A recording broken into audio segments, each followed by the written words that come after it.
창조주를 볼 수 없는 영적 베일, 연재 네 번째, 가정의 문제 2.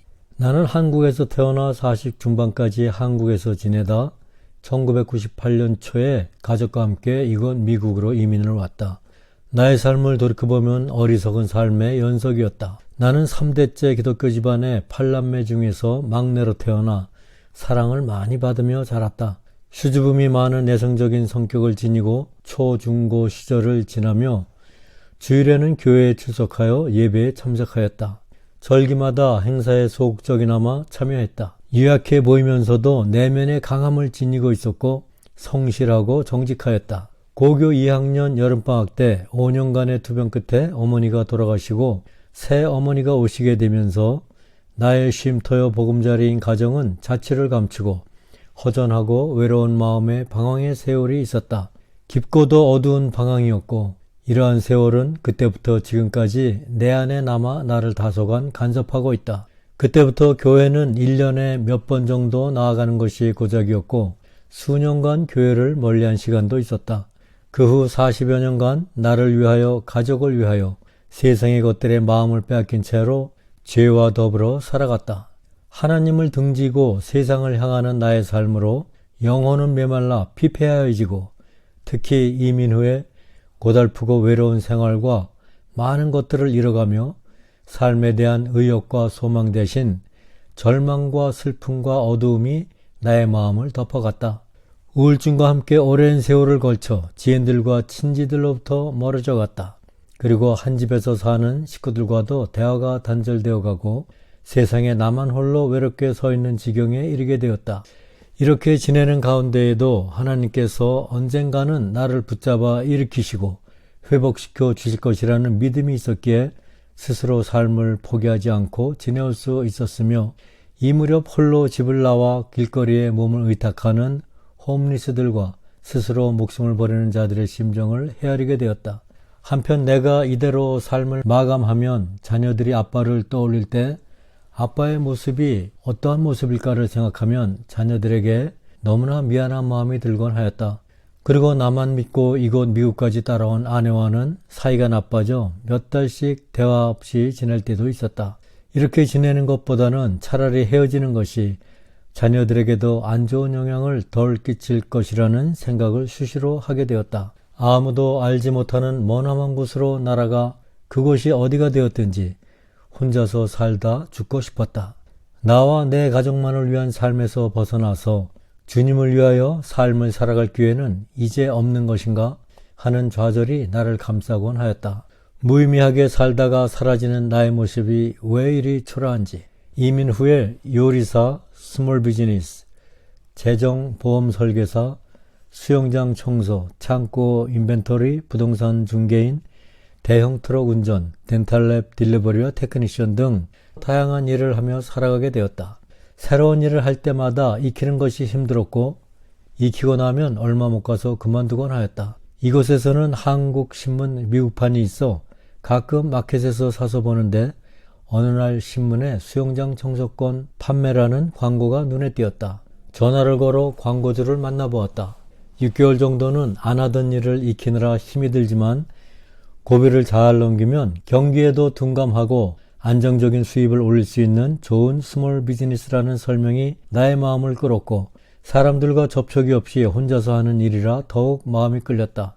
일하는 시간이 좋고 시간적인 여유도 가질 수 있으며 비교적 수입이 좋아 이것저것을 잘 뜯어 고치는 자에게는 아주 좋은 일거리이며 이 비즈니스는 아직도 대다수의 백인이 하고 있고 적지 않은 한국인들도 섞여서 하고 있다. 나의 경우에 집에서 전기도 제대로 못 만지는데 과외 일이 생기면 뜯고 전기 만지고 교체하고 파이프 작업하는 것들이 겁부터 나서 3년이 지나도록 잘 아는 사람을 불러서 같이 일을 하곤 했는데 그 바람에 수입은 절반으로 줄어들었다. 이 일 또한 나의 기술 부족과 어깨 고장으로 인하여 결국 내려놓아야 했다. 이렇게 고달픈 이민자의 삶이 계속 이어져 가는 가운데 가족과의 관계도 점점 더 단절되었다. 나의 영혼은 메마를 대로 메말라 호흡만이 붙어있을 뿐 아무런 삶의 의미를 느낄 수 없었고 순간순간의 삶이 답답하고 고통스러운 시간들의 연속이었다. 이제 곧 이 무의미한 삶을 하나님께서 거둬가시겠구나 하는 마음이 들었다. 이러한 가운데에도 일을 하지 않을 수 없는 처지라 이 일 저 일을 거쳐 나에게는 너무나 힘이 들었던 바퀴 18개가 달린 대형 트럭을 몰기도 하였다. 이 일로 심장병이 생겨 몇 번 위기의 순간을 운전 중에 겪게 되었으며 결국 이 일을 내려놓을 수밖에 없었다. 이 무렵에 사랑하는 딸이 대학원을 졸업하였다. 이제 사회에 나아가 일이 생기면 돈도 벌 수 있겠구나 생각하니 연약해질 대로 연약해진 나의 심신에 위로가 되었다. 하지만 이때 딸이 엄마 아빠에게 청을 한다. 살아오면서 하나님으로부터 받은 은혜가 너무 커서 1년 동안 선교지에 나아가 봉사하고 오겠다는 것이다. 딸이 대신 집안을 이끌어주기를 바랐던 나로서는 참으로 답답한 지경이었다. 하나님께서 하시는 일이라 안 된다고 잘라 말할 수도 없고 그렇다고 그래 다녀와라 할 수도 없는 상황이다. 딸이 어렵게 선교 이야기를 꺼낸 지 수개월이 지났지만 나는 답을 줄 수가 없었다. 마음속으론 많이 서운하기도 하였고 돈을 벌 수 있는 환경이 되었으니 직장을 갖고 부모의 경제적인 부담을 덜어주기를 바랬다. 또한 내가 일을 잃은 상황에서 딸이 선교지에서 어려운 일을 당하게 되면 정말로 더 이상 삶을 지탱해 나가기가 어렵다는 생각에 가지 말라고 말하고 싶었으나 하나님의 뜻은 내 뜻과 다를 수가 있구나 하는 생각에 결정을 못하고 있었다. 딸로부터 이메일이 왔다. 대면하여 말하기 거북하니 글로 선교 계획에 대한 딸의 생각과 하나님의 말씀하심을 쓴 것이다. 엄마 아빠가 얼마나 힘이 들지를 잘 알기 때문에 가야 될 날을 놓고 하나님께 매달려 기도를 많이 하며 응답을 기다렸는데 하나님께서는 가라고 말씀하셨고 네가 나가 있는 동안에 너의 가족은 내가 지켜주겠다는 응답을 확실히 받았다고 했다. 그로부터 얼마 후에 딸의 답답한 마음이 나에게 부담이 되어 동네 근처의 얼랑국수집에 내려가 국수를 먹으며 오랜만에 딸과 대화를 하였다. 나의 솔직한 심정과 왜 가기를 원치 아니하는지를 말하여 주는데 자꾸만 눈물이 솟구쳤다.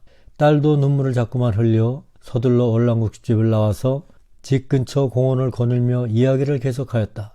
아빠가 너무 지쳐서 살아갈 의욕이 없고 네가 우리 집안에 힘이 되어 주었으면 좋겠다는 이야기를 하였다. 우리 딸이 아빠의 아픈 마음을 들어줄 만큼 성장한 것이 대견하기도 하였고 하나님께 감사하기도 하였다. 딸에게 지금도 선교를 보내야 되는지 말아야 되는지는 확신이 없다고 하였다. 딸이 다시 찬찬히 말해 주었다. 딸은 하나님께서 자기가 선교지에 나가 있는 동안 우리 가정을 지켜주실 것이 확실하고 사실 아빠를 위하여 선교지에 가게 되었다는 말을 하며 아빠도 하나님의 말씀을 믿고 갔다 올 수 있게 해달라는 것이었다. 나는 하나님께서 하시는 일을 내가 거역할 수가 없구나 하는 마음으로 딸에게 6개월만 있다가 올 수 있느냐고 물었다. 딸은 여러 가지 해결해야 할 일들이 있지만 그렇게 해보겠다고 하였다. 나도 그리고 딸도 마음이 훨씬 가벼워지는 느낌이 들었다. 어느덧 딸이 선교지로 떠날 날이 다가와 온 식구와 딸이 속하여 있는 교회 사람들이 공회까지 눈물의 배웅을 하고 돌아왔다. 딸의 선교지의 안부가 걱정이 되었다. 내가 하나님의 뜻을 따르지 못한 신앙생활로 딸에게 선교지에서 안 좋은 일이 생길 수도 있겠구나 하는 마음이 자꾸만 생겼다. 집에 돌아와 딸을 지켜주시고 우리 가정을 구해달라는 간절한 기도를 올렸다. 대형 트럭 운전을 그만두고 심신이 지쳐있던 나는 나이를 고려하여 집에서 가깝고 무리가 가지 않는 일을 갖기를 원했다. 하지만 이와는 거리가 먼 조건의 일도 2달여 동안 잡을 수 없었다. 그런데 딸이 떠난 다음 날 인터넷에서 덴탈랩 일이 하나 떴다.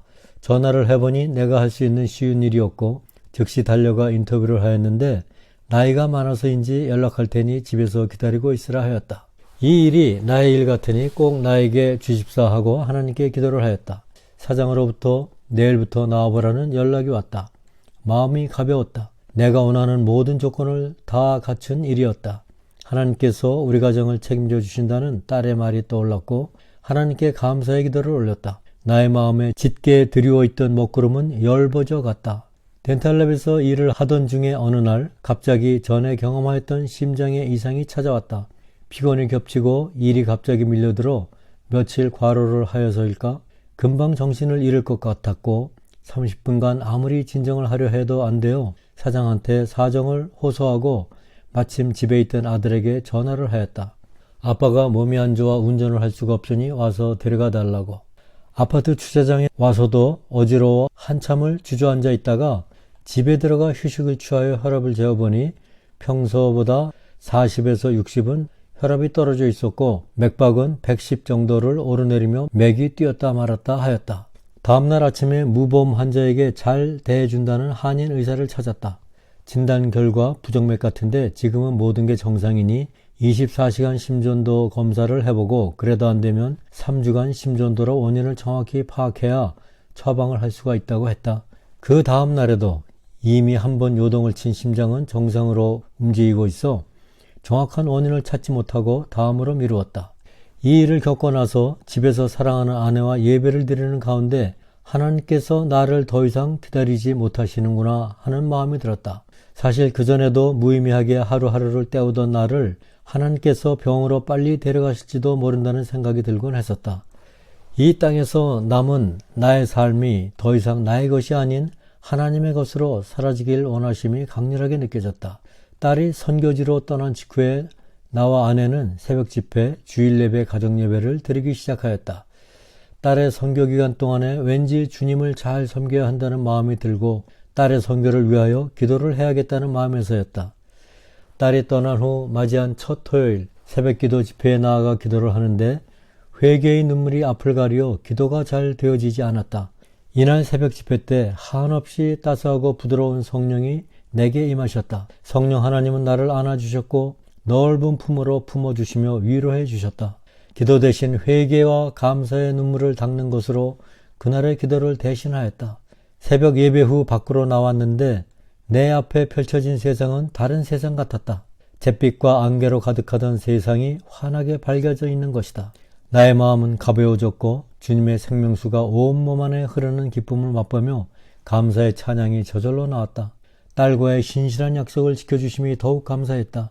그날 하나님은 나에게 홀로 기뻐하지 말고 내 주위의 친지들과 이 기쁨과 은혜를 나누고 함께 축복받으며 회복되어지라는 메시지를 주셨다. 그날 이후 나의 예배와 기도와 찬양은 감사와 은혜로 흘러넘쳤고 달고 오묘한 주님의 말씀에 크나큰 깨달음과 기쁨이 있었다. 아침에 눈을 뜨면서 잠이 들 때까지 하나님 아버지의 은혜와 사랑에 대한 감격으로 삼위일체 하나님의 생각으로 가득 차게 되었다. 죄와 세상의 것들로부터 자유로움을 얻게 되었다.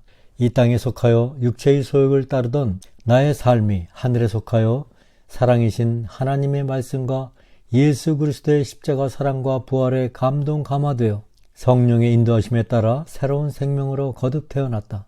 할렐루야. 하나님 아버지 주님께서 살아 움직이시는 이 놀라운 역사를 찬송합니다. 이 모든 넘치는 감사와 은혜와 축복과 새 생명으로 거듭난 삶을 통하여 주님 홀로 영광 받으시옵소서. 그전에는 어릴 적에 식구들과 어울려 부르던 찬송가가 너무나 그리워 불러보려 해도 무거운 마음과 가라앉은 목을 맴돌며 나오지 않았다. 그러나 이제는 하루도 빠짐없이 찬송을 찾아 듣고 부르게 되었다. 많은 사람들과 쌓여있던 나쁜 감정들도 말끔히 씻겨져 관계의 회복이 이루어졌고 매일 부딪히는 사람들과도 오래 참고 사랑과 온유함으로 대함으로써 마음 상하는 일이 없어졌다. 가까이는 아내와 아들의 믿음이 더욱 깊어져 가고 있고 딸 또한 아빠의 거짓말 같은 변화로 더욱 깊은 하나님과의 교제를 이어갈 수 있게 되었음을 믿는다. 예수님과의 깊은 만남이 없었던 지난 세월 동안에 늦게 보게 된 아들과는 비교적 많은 시간을 놀아주고 친구같이 지내와서 관계가 좋은 편이었다. 그렇지만 아내와 딸과는 대화가 단절되어 보이지 않는 벽이 굳게 버티고 있었는데 내가 변화됨으로 크나큰 관계의 회복이 일어났다. 하나님과의 영적인 교제가 없이 세상 것에 매달려 살아오며 좌절하고 상처뿐인 나의 마음에 예수 그리스도의 사랑이 들어온 것이다. 사랑하는 아내는 하나님께서 주신 둘도 없는 귀한 선물임이 느껴지며 소소한 것까지 단점으로 내 마음에 비춰지며 나를 힘들게 했던 것은 자취를 감추고 수많은 장점과 강점들이 나를 압도하며 부부 사이를 순식간에 회복시켜 주었다. 나의 아내도 다른 사람하고 사는 것 같다며 나의 변화된 모습을 지켜보며 매우 기뻐하였다. 사랑하는 딸은 아빠의 변화된 모습에 감격과 기쁨으로 즐거워하였다. 10년간 아빠를 향한 눈물의 기도가 응답을 받았다면서 딸과의 단절된 대화의 장벽도 없어져 예전의 모습으로 회복되었다. 딸이 말했다. 아빠와 눈을 맞추며 두런두런 얘기할 수 있음이 너무 행복하고 감사하다고. 평소에 말이 별로 없는 아들은 아빠의 변화된 모습을 무척 기뻐하며 그동안 우리 가정이 힘든 시기를 보내는 동안 홀로 많이 외로웠노라고 그제야 고백을 하였다. 나와 가정의 변화를 통해 아들의 믿음도 많이 자라고 마음의 외로움도 순식간에 채워짐을 알 수 있었다. 내가 죽으면 자녀들이 아빠를 떠올릴 때 무슨 생각을 하게 될까 하며 한없이 허전했었는데 이제 하나님께서 주신 새로운 생명으로 나를 세워주시고 나의 가정을 다시 회복시켜 주셨다. 주님 모시기에 아름다운 가정으로, 관계의 문제가 없는 가정으로, 사랑하는 딸이 선교를 떠나며 영적으로 피폐해진 아버지와 가정을 위하여 남기고 간 쪽지의 일부이다. 초력. 우리 아빠, 엄마, 동생에게 너무 고마워요. 우리 가족의 후원이 든든히 버티고 있기에 기쁘고 가벼운 마음으로 갑니다.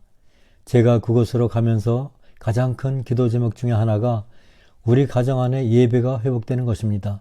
사랑하는 아빠, 엄마, 동생. 예배는 탯줄과도 같아서 살아있는 예배와 그 가운데 꾸준히 나아감으로 공급받지 못할 때 탯줄에 끊긴 같이 우리의 영혼이 살 수가 없습니다. 그 생명줄인 예배가 우리 가정 안에서 살아나기를 기도합니다. 아빠, 엄마, 그리고 동생. 누가 우리 가족만큼 날 위해 매일 잊지 않고 기도로 힘을 실어주겠어요? 우리 가족이 그 누구보다 날 위해 열심히 기도하며 후원해 주리라 믿어요. 매일매일 말씀도 읽으며 기도로 저를 보호해 주시고 응원해 주세요. 부탁드리기는 제가 없는 동안 일주일에 한 번이라도 가정 예배를 드려주세요. 함께 모여서 기도하고 찬양하고 말씀을 읽을 때 성령님께서 멀리 떨어져 있는 우리를 하나로 단단히 묶어주실 것을 믿어요. 중략. 아빠, 직장 그만두고 다시 찾는 것이 만만치 않죠?